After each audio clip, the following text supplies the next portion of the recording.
আসসালামু আলাইকুম guys, Islamic group YouTube চ্যানেলে আপনাকে স্বাগতম। আজকে যে বিষয় নিয়ে আমরা আলোচনা করব সে বিষয়টা হয়েছে যে গায়ে হলুদ। বিয়া বিয়া করতে তো গায়ে হলুদ দেওয়াতে হয়, ঠিক না? গায়ে হলুদ যে গায়ে হলুদ দেওয়া কি শরীয়তে আছে কিনা, বিয়ায় গায়ে হলুদ দেওয়া কি শরীয়তে আছে কিনা, সে বিষয় নিয়ে আজকে আলোচনা করব। তো বেশি কথা আমি বাড়াবো না, আজকে আমরা সেই বিষয়টা আমরা জানবো, বিয়ায় গায়ে হলুদ দেওয়া শরীরে আছে কিনা সেটা আমরা একটা হুজুরের কাছ থেকে শুনব। তো আপনার কাছে আমাদের প্রশ্ন যে বিয়ায় গায়ে হলুদ দেওয়া কি শরীয়তে আছে কিনা? করে গায়ে হলুদের অনুষ্ঠান এটি আমাদের সমাজে অতি পরিচিত একটি সংস্কৃতি।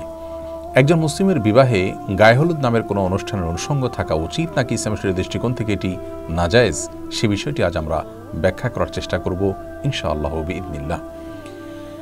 বরকনের গায়ে বিবাহের সময় কেন হলুদ মাখা হয়, এই গায়ে হলুদ অনুষ্ঠানের গোড়ার ইতিহাসই বা কী, সে বিষয়টি আমরা জানার চেষ্টা করেছি। যেটুকু জানতে পেরেছি তা হলো কলকাতার দৈনিক আনন্দবাজার 16 জানুয়ারি 2019 বিষয়ে একটি প্রতিবেদন প্রকাশ করেছে, যার শিরোনাম হলো বিয়ের রীতিতে গায়ে হলুদের চল কেন এলো জানেন। এই প্রতিবেদনে লেখা হয়েছে, হিন্দু বিয়ের রীতি অনুযায়ী বিয়ের দিন সকালে হলুদ মেখে স্নান করেন বরকনে। পুরাণেও হিন্দু বিয়ের রীতিতে হলুদের চল ছিল। এই প্রতিবেদনে আরও লেখা হয়েছে, পুরাণ ও শাস্ত্রবিদ পূর্বাসেন গুপ্তা তিনি বলেছেন, এটা বৈদিক আচরণ নয়। বেশ কিছু উপকারী দিকের কথা ভেবেই হলুদকে প্রাচীন কাল থেকেই বিবাহের অন্যতম উপকরণ হিসাবে মেনে চলেছি আমরা, অর্থাৎ হিন্দু ধর্মে বা হিন্দু সমাজে এটিকে অনেক উপকারী দিক মাথায় রেখে দীর্ঘদিন থেকে পালন করে আসছে মানুষ। এ বিষয়ে বাংলাপিডিয়া বলছে, বৈদিক যুগ থেকে ভারতীয় হিন্দু সমাজে গাত্রহরিদ্রা বা অধিবাস বিয়ের অনুষ্ঠানে অবশ্য পালনীয় শাস্ত্রাচার ও লোকাচার হিসাবে পালিত হয়ে এসেছে। বরকনের দাম্পত্য জীবনকে যে কোনো ধরনের অকল্যাণ ও অপশক্তির অনিষ্ট থেকে মুক্ত রাখার কামনা থেকেই এসব লোকাচার পালন করা হয়। এটি মূলত একটি মাঙ্গলিক অনুষ্ঠান। প্রিয় দর্শক, বিয়ের সময় গায়ে হলুদ বিষয়ে এই দুটি সূত্র থেকে যে তথ্য আমরা পেয়েছি সেটি একেবারেই পরিষ্কার, আর তা হলো যে এটি মূলত হিন্দুদের একটি সংস্কৃতি যা তাদের থেকে চলে এসেছে এবং এর পেছনে একটি বিশ্বাসগত দিক রয়েছে।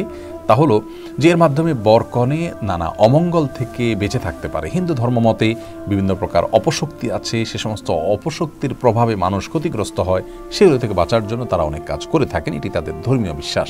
কিন্তু একজন মুসলিম কোন অবস্থাতে এ ধরনের কোনো অপশক্তিতে বিশ্বাস করবার কোনো সুযোগ নেই। ইসলামে এ ধরনের কোনো অপশক্তির কোনো স্থান নেই। সকল কল্যাণ অকল্যাণের একমাত্র মালিক আল্লাহ রাব্বুল আলামিন। আল্লাহর কাছে আশ্রয় চাওয়া ছাড়া এ জাতীয় কোনো বস্তু বা কোনো সংস্কৃতি, কোনো কালচার, এগুলোর মাধ্যমে একজন মুসলিম কোনো অবস্থাতেই কোনো তথাকথিত অপশক্তি থেকে বাঁচার চেষ্টা করার কোনো সুযোগ ইসলামে নেই।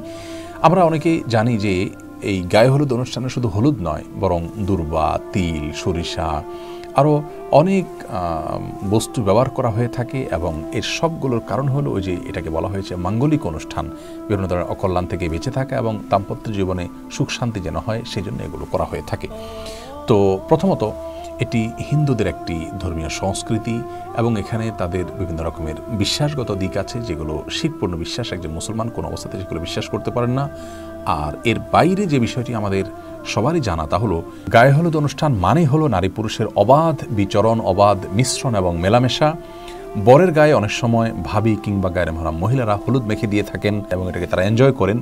কনের হলুদ অনুষ্ঠানে দেখা যায় গায়ের মহারাম ছেলেরা, পুরুষরা সেখানে থাকেন এবং তারা একে অন্যকে মাখামাখি করে থাকেন, গোটা শরীরে হলুদ মাখামাখি হয়ে থাকে।